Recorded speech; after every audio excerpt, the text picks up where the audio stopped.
Hello everyone, welcome back. So I have started the Rheology chapter. And one lecture already I have taken.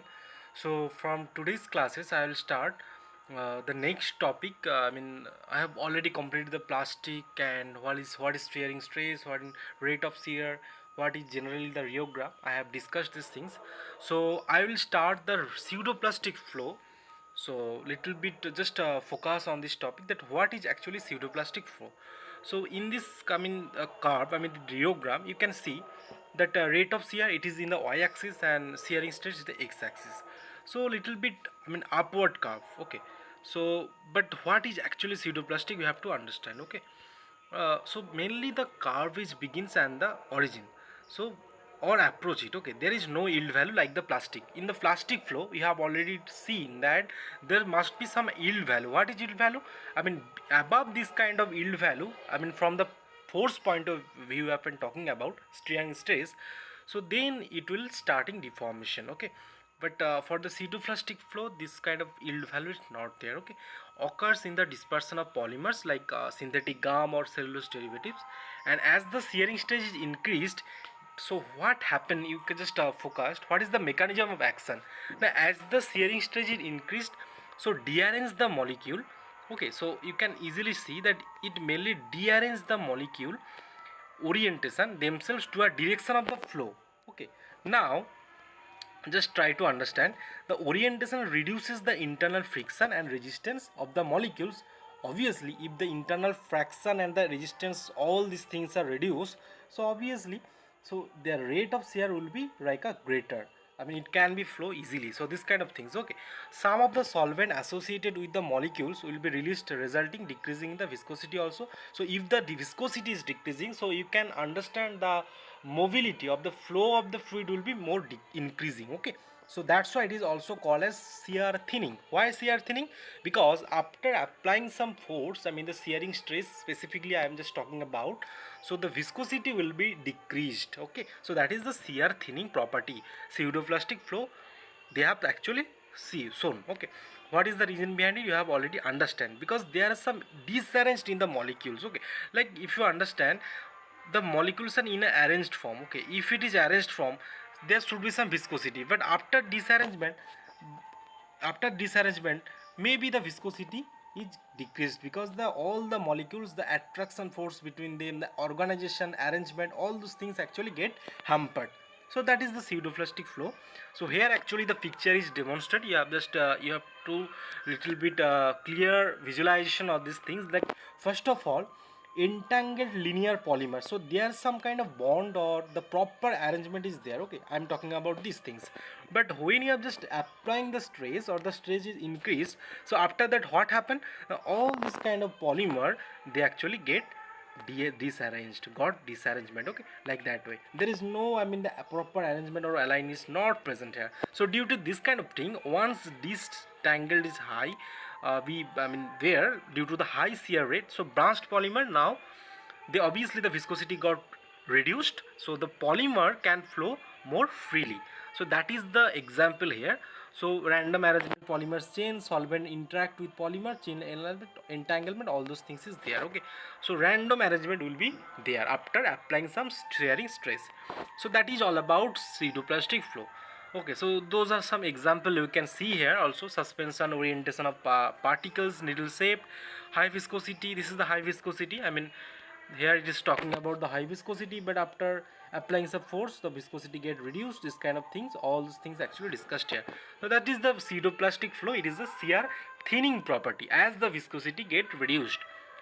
After that, the dilatant, that is the completely opposite of the pseudoplastic. Okay, that is the shear thickening. Okay, because certain suspension, what happens, certain suspension with the high percentage of deflocculated solids, try to remember that for dilatant flow deflocculated suspension or solids will be there. For plastic flow, flocculated, the suspension or particles will be there. So you have to remember this kind of thing for competitive exam point of view.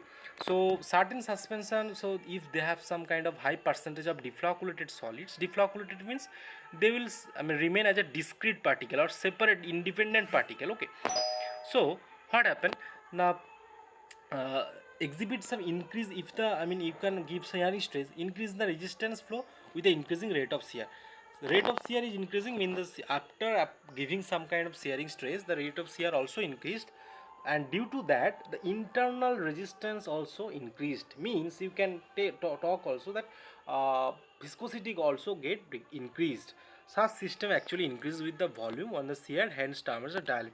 I mean, if we apply some external forces, that is the shearing stress specifically, I can tell. So after that, the internal friction and all those things will be get increased. So the viscosity also will be increased. So that's why it is called as also the shear thickening. So why it is called as shear thickening? I think you might also get some knowledge. So you can just recall one practical, I mean the example also, the starch solution, starch. So in the starch solution, if you give some kind of, I mean your fist, I mean the your fist, if you have just dip in a slow way, so you can easily dip your fist, I mean hand fist, I'm talking about the fist of your hand palm, okay. But if you have suddenly give I mean you can suddenly you have just try to dip your fist in a very high, I mean velocity from outside, so you can feel that the starch solution, it is actually little bit get more, I mean dense, or viscosity will be get increased. That's why you cannot penetrate, or I mean dip your fist hand into it. Okay, that is the example of the dilatant. Okay, when stretch is removed, so after the dilatant system, that also comes to its original state. So after removing the force that you have applied, so the original state you can gain, like the cornstarch. I have already given the example, that is the cornstarch in water, this kind of solvent system. So also here some kind of rheogram you can see, rate of shear in the y-axis, and in x-axis the shearing stress, like little bit it is downward curve, this kind of thing. Okay, at rest particles are closely packed with minimum what is the reason? Now we have to understand the mechanism of action behind the dilatant. The at rest the particle are, first of all, they are closely packed. So there you can think that the internal volume, just let me erase the things. So if you talking about the I mean the interparticulate void, that is very less, okay, void. But the, so the amount is enough. So when you are just giving any kind of solution or solvent, so this kind of I mean the void place, they can easily fill up, like. But when you have just increased the shearing stress, so the bulk of the system also expand, I mean the void also get expand. Okay, so first of all it was, I mean the void was little bit, void obviously that was present, so the voice was that way that you can, if you just add some kind of solvent, it can easily fill up. But if after applying some kind of force, all this kind of volume get increased, so void also, the void which was inside this kind of I mean the material, that is also get increased. So then the solvent is not that kind of sufficient.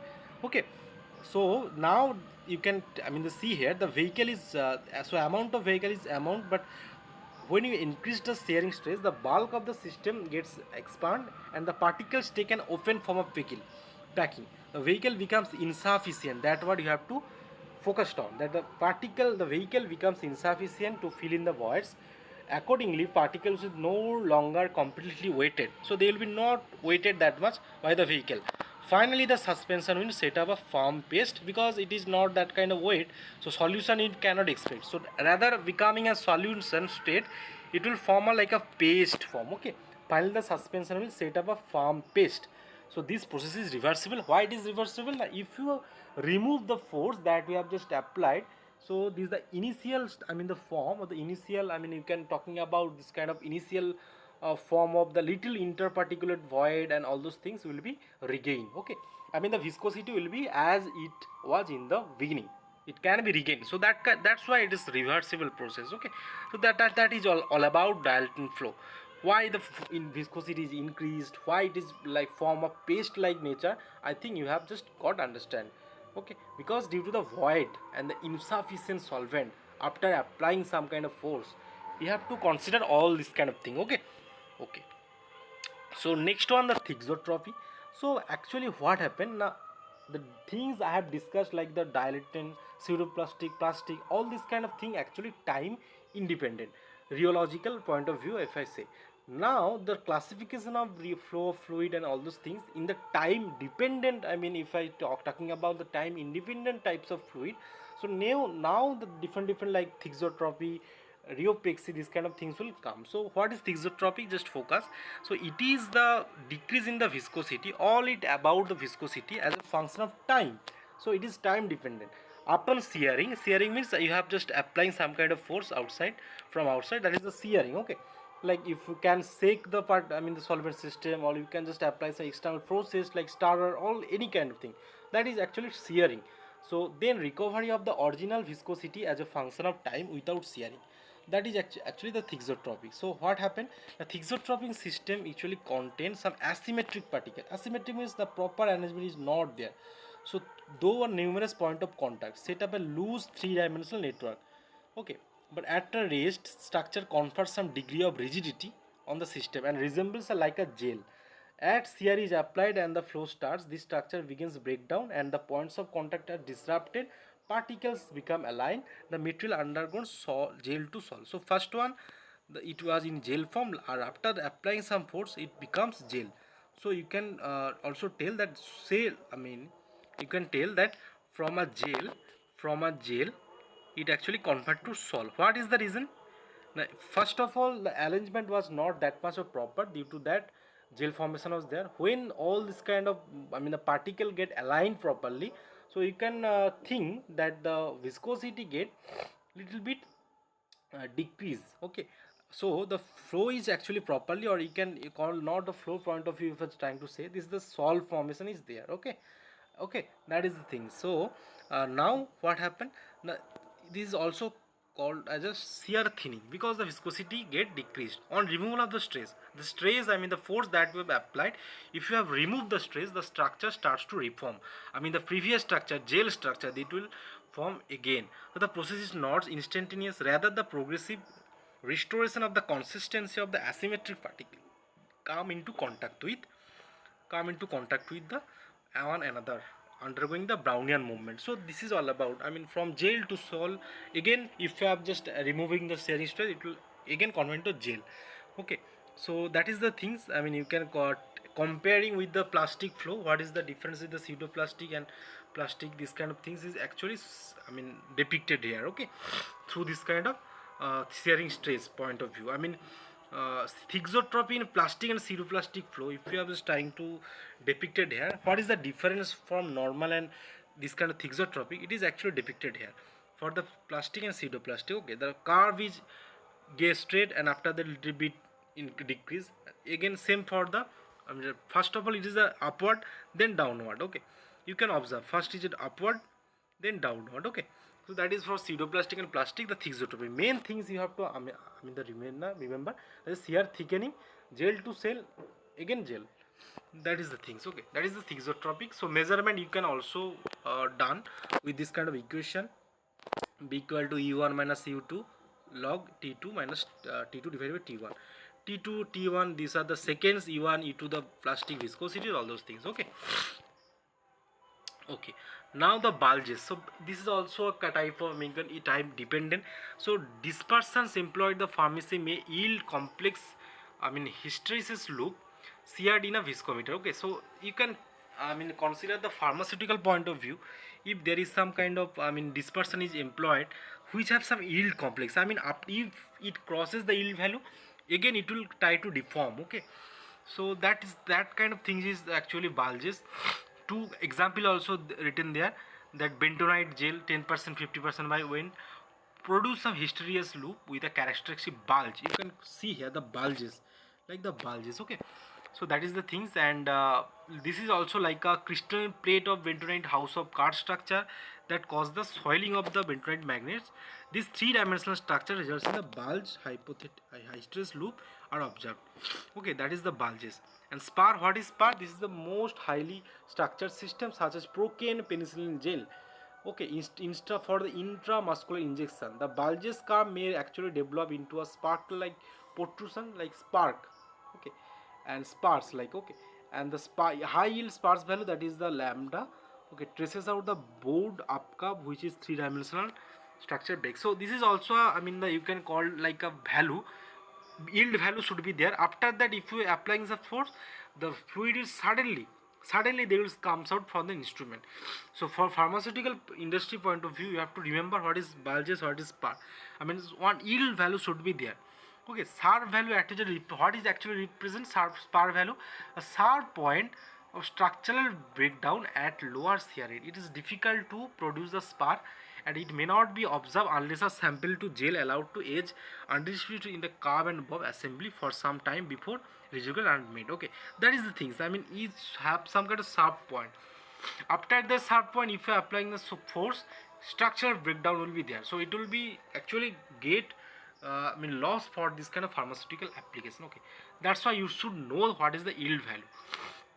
So that is the things. Antithixotropic, what is the antithixotropic, all those things will be discussed. Okay, and for today that much portions till the spars. From the next classes I will discuss the more regarding the antithixotropic, negative thixotropic, and different types of viscometer I will discuss. Okay, so for today, that up to the spars I have discussed already. So thank you. Okay.